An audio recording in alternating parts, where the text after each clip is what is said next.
The 1970s was a beautiful time of idealism when audiences saw rock as art and not simply entertainment. And ambition was celebrated and well funded. Then there were the technical innovations supporting that ambition. You got the proliferation of multi track recording and just better tools overall. It was just all ripe for something really good. But as the years go on, it just shines brighter and brighter in this star system that is popular music history. Arguably the best that recordings ever sounded, and in rock and prog especially, I think unquestionably really the most fruitful decade. On this channel, I cover a lot of new music. That's kind of my thing. It's kind of my bread and butter. It's going to stay my bread and butter. Just curating the very best alternative rock and prog and indie tunes out there, for lack of a better word. But my taste and my recommendations are so strongly informed by this classic era of progressive rock that I thought it was about time to go back and cover some of the classics from the period, some deep cuts from the era. This is my favorite prog album of each year of the 1970s. And since I wanted to cover a wide variety of artists, I made a rule for myself: no repeat artists. So there'll only be one album for any given artist for the decade. And there's always that question out there of what actually is prog. Really not the point of this video. I think complexity, long songs, ambitious, overwrought concepts. Yeah, but it's also a cultural movement and a moment and an aesthetic. And, it's kind of a know it when you hear it kind of thing. But let's get on with it. Let's start with the year 1970. One of the tougher years for me. And it's a year for me with a lot of favorites outside of prog. Led Zepp 3, the Madcap Laughs by Syd Barrett, Lola by the Kinks. Prog was still in its pupa stage. It wasn't quite at the pinnacle, almost there, but not quite. So I had to revisit a lot of records here. And in doing so, a very surprising one rose to the top that beat out Lizard by Crimson, or Atom Heart Mother, or Trespass by Genesis, or a handful of other records, ELP's debut. And then right before I recorded this, I looked on the Prog archives just to see that Metascore that they give. And it turns out they agree with me that the best prog album of 1970 is by Vandergraaf Generator, H to He Who Am the Only One. Looking up to see. One of the most polarizing bands in prog, largely because of Peter Hamill's very abrasive, very theatrical voice. And I'm pretty torn on Vandergraaf myself. As much as Pawn Hearts and God Bluff are cited as their very best, I think this is the one that does it for me. I feel like it strikes that perfect balance between melodicism and structure and their avant-garde proto-punk tendencies. And they have such an uncompromising and unmistakable sound, with not electric guitar leading the way, but organ and saxophone really driving the sound and generating as much power and muscle as any guitar album from the time, right from the get on this album, with maybe their signature track, Killer. It's a dark, brooding sound to match these dark, twisted tales like the song The Emperor in His War Room, which is about the physical and psychological horrors of a tyrant in power. Robert Fripp's guitar feature just perfectly complements that story, and just lots of stunning moments of musicianship, of drama on this album. I also love the piano softy House with No Door. On to 1971. This is the year that jazz fusion started to flower with Inner Mounting Flame by Mahavishnu. It's also when prog reached maturity and cultural prominence. It was separating itself from the psychedelia of the late 60s and becoming its own singular art form. You got Fragile by Yes, you got Tarkus from this year, you got Aqualung and In the Land of Grey and Pink by Caravan, which, these are albums that many consider the peaks for these bands, but I don't know, for me, not quite the peaks. And that actually goes for my favorite album as well. This is the coming of age album that I like the most, even with all its flaws. And that is another Paul Whitehead album cover here. It's Nursery Crime by Genesis, my favorite prog band.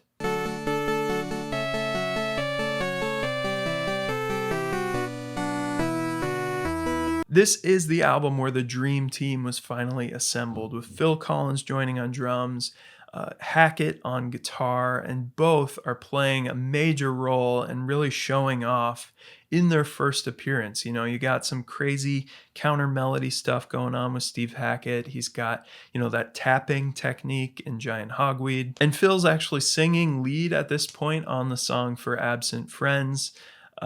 Gorgeous song, and the drumming ain't too shabby either. But there is a lot of naivety on this album. The production especially is not perfect and is really a sign of the times.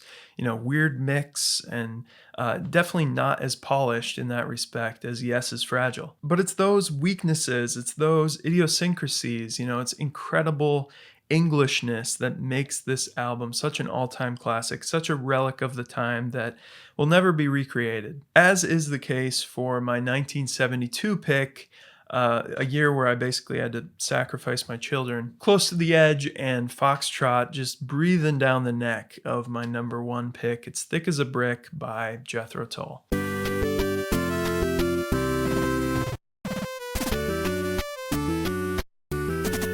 Yeah, this year I had to do it. I had to go with the critical consensus. I think all those top 3 albums that I mentioned are considered top 10 prog albums of all time. So, yeah, I'm in alignment with the critics on this one, but Thick as a Brick has always been a little extra special for me. The strange thing happens with artists occasionally where they're doing a parody of either their own stuff or the genre or something, and it ends up being their very best work. It's one album-length song with 8 chapters. I think all prog lovers kind of know the backstory of this album, but the original packaging, designed to be this 12-page newspaper that talks about the album as a musical adaptation of this fictional epic poem by Gerald Bostock, a genius little 8-year-old boy. And everything is just over the top and playing on the prog genre. You got very ornate, very precise, complex playing, and all that precision in the composition,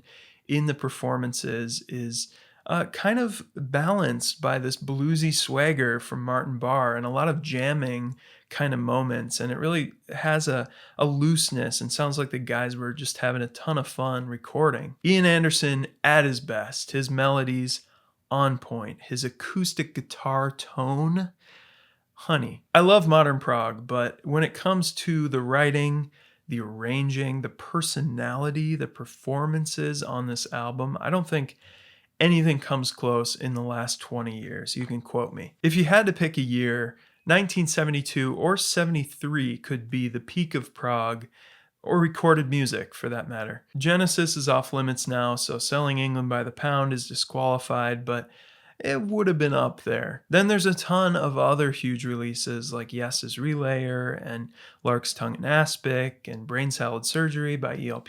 My top tier include Gong's Flying Teapot, which is probably my favorite Gong album. Also Nectar's Remember the Future, and a lesser known album by the band Tempest.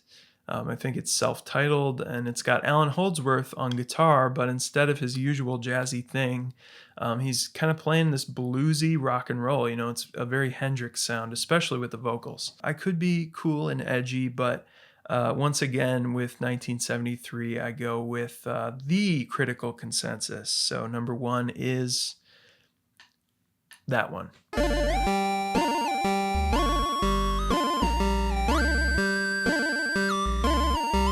I'm just so sorry to be a total normie here, but come on. This is the album that I enjoy the most, and some are going to call it not prog, but whatever. It's not ELP style wittily prog, but in its structure, in its ambition, in its concept, it totally is. And yeah, can't deny it. All right, 1974, another banner year for prog. Like 1973, there are runner-ups from this year that could be the winner of any other year. Gentle Giants, The Power and the Glory, Camel's Mirage. The debut album by Hatfield in the North is another one. I've always been a big fan of Richard Sinclair. And I should also mention an album by the band Griffin called Red Queen Sue Griffin 3. This was one that I just bought purely on album cover art alone, and Ended up loving it. And like a lot of years in the 70s, 73 is one where many of my favorite albums from the year are not prog, but maybe prog adjacent.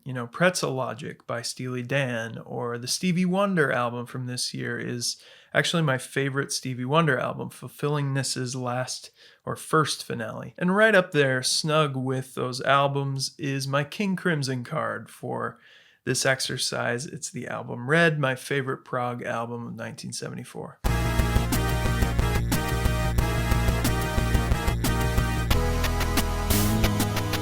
I love the brooding ferocity of this album. It's such a forerunner for prog metal, and it just conjures such a sense of foreboding dread in moments. And Crimson had this way of making every song on an album stand apart as its own little world. The best guitar riffs on this thing, like some legendary riffs on Red, Fallen Angel, One More Red Nightmare, Starless, of course. All of them, basically. Bruford's syncopated China cymbal on One More Red Nightmare, just one of the bossiest moves ever. And Starless is peak Crimson. John Wetton brought this vocal melody to the rest of the guys, and for some reason it was a pretty mild, pretty tepid response, as I've read, but I'm glad he stuck to his guns, because this is just my favorite King Crimson track, probably right next to Schizoid Man. Fripp, Wetton, Bruford, right next to Rush or ELP, one of the most iconic and talented trios. 1975, another amazing year for prog. It's one where these bands could probably feel the cultural tectonic plate shifting under their feet as punk was right on the doorstep. It wouldn't be till 77 until that Sex Pistols album came out, but it was certainly brewing at the time. While for me, it's a slight dip from 73, 74. It's still chock full of great prog albums like Scheherazade by Renaissance, or Voyage of the Acolyte by Steve Hackett, his first solo album. Jeff Beck's Blow by Blow. You had Wish You Were Here. You had Van der Graaf's God Bluff. You had Harmonium had a great album. 10cc had perhaps their best album with the original soundtrack, which, that prog pop sound was really going strong at the time. The Snow Goose by Camel is just one of my all-time comfort food albums. I love it so much, but I'm going to have to save my Camel card for later. So for 1975, gotta play my Gentle Giant card with Freehand.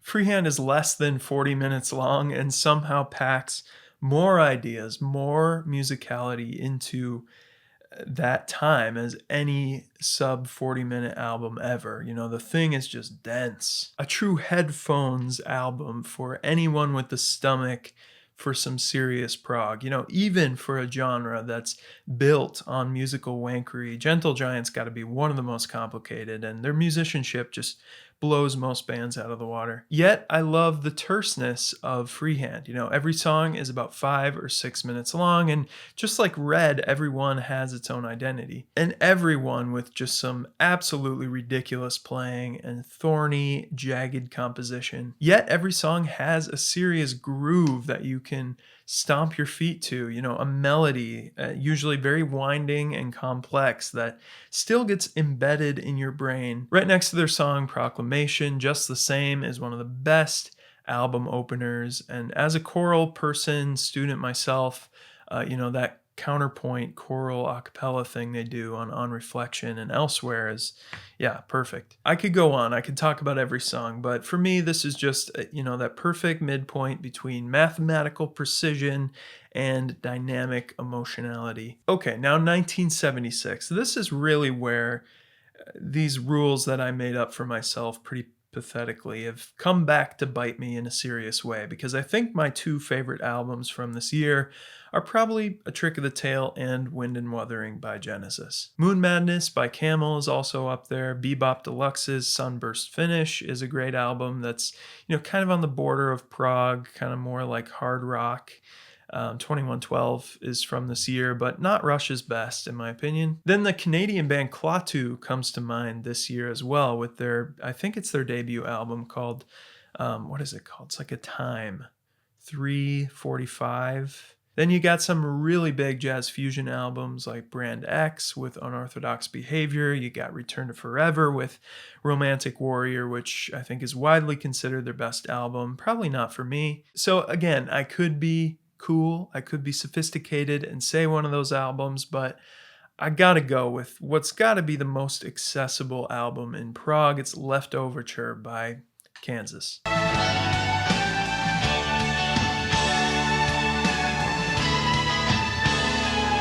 None of that English wit, English playfulness is on this. This is just red meat, American prog with some soaring, over the top vocals and guitar. A very sincere sounding album to match very sincere themes, of inner conflict, of spiritual yearning. I could totally tell how this appealed to the everyman in the Midwest, being Midwestern myself more than most other prog. It's like a more musically intricate version of Boston or Styx. I don't really ever need to hear Carrie on My Wayward Son again, but just like that one, every other song here is a bop. The Wall is one of my favorite songs from the era. The end instrumental section totally sounds like a precursor to Dream Theater. Like, it sounds like they ripped it off. Which leads us to 1977, a year where there was no consternation on my part. I knew this one, it was just written in stone. My short list would probably also include The Geese and the Ghost by Anthony Phillips and Deceptive Bends by 10cc, I, Robot by Alan Parsons Project, but it had to be my favorite album from this band, which, if I was just to do a straight up top 10 prog albums with no rules whatsoever, it'd probably be a top 5. And that is A Farewell to Kings by Rush, their 5th album and part of a string of 5, maybe 6 albums that are just untouchable.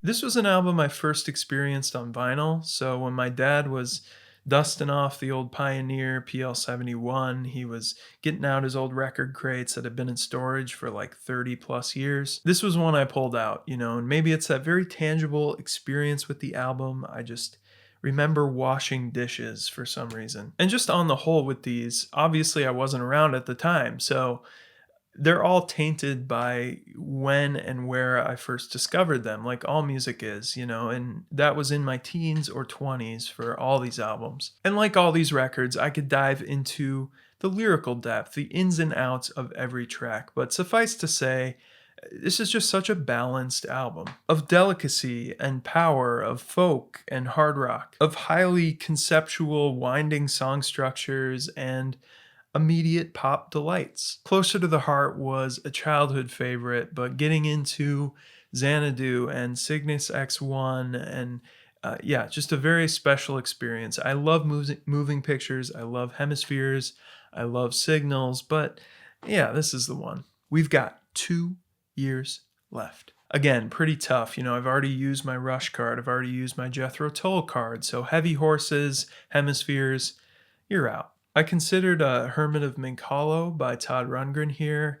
I also really like the debut album from the Pat Metheny group, but my number one runner-up was the self-titled album by National Health. A lot of people prefer their other album from this year, forget what it's called, but this one, amazing. Tenemos Road is a mind-blowing track. Number one, though, had to go with a band I only discovered a few years ago, and that is the Dixie Dregs with What If.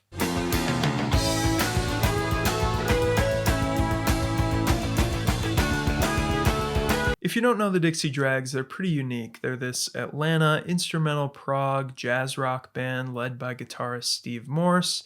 The violin is a pretty key element. Blending southern rock with this highfalutin classical and jazz sound is a pretty cool move. What If has some high octane rockers. It's got some slower, jazzier cuts like the title track. It's kind of unassuming, but I've always really loved the closing track, Night Meets Light, with its amazing guitar tone and violin. That combo just gets me there. With this lattice work guitar arpeggiation, it's a strange chord progression set to strange time, but they make this very complex sound go down as smooth as imaginable. And that brings us to the last year, 1979. I think the picks, if you just were to take the consensus, maybe Joe's Garage by Zappa, maybe, if you're really cool like Eloy or Bruford's album, or Supertramp's Breakfast in America. Prog pop was the legacy band's bridge into the 1980s. But it's another prog pop album that gets my pick for 1979. This is probably my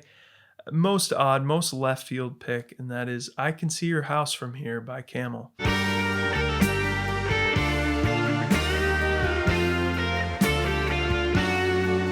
Definitely not Camel's best album. I can say that definitively. I'd go with Snow Goose, Mirage, and absolutely nothing about I Can See Your House From Here is groundbreaking, is cutting edge, but I don't care. I've saved my Camel card till now because I don't care what anyone thinks. I absolutely love this album top to bottom. The great Peter Bardens is gone at this point, but Andy Latimer's guitar melodies still shine through. I can't get enough of the guitar melody on A Hymn to Her. That synth melody in Eye of the Storm is to die for. This sounds like 1979, the production is dated, but the writing is still very progressive. And every Spirit of the Age attempt to be catchy, to be succinct, just completely works for me. Then there's the song Ice with some of the finest soloing of their career. It's this enthralling, emotional closing track, 10 minutes long. Yeah, that's a fun way to end it. I Can See Your House From Here. Camel, don't sleep on it. And now I got to go over some very notable omissions from this list because with the rules as they were, no duplicate bands, it led to some odd stuff like no Frank Zappa, no German prog like Can, no Italian prog like PFM, no Yes.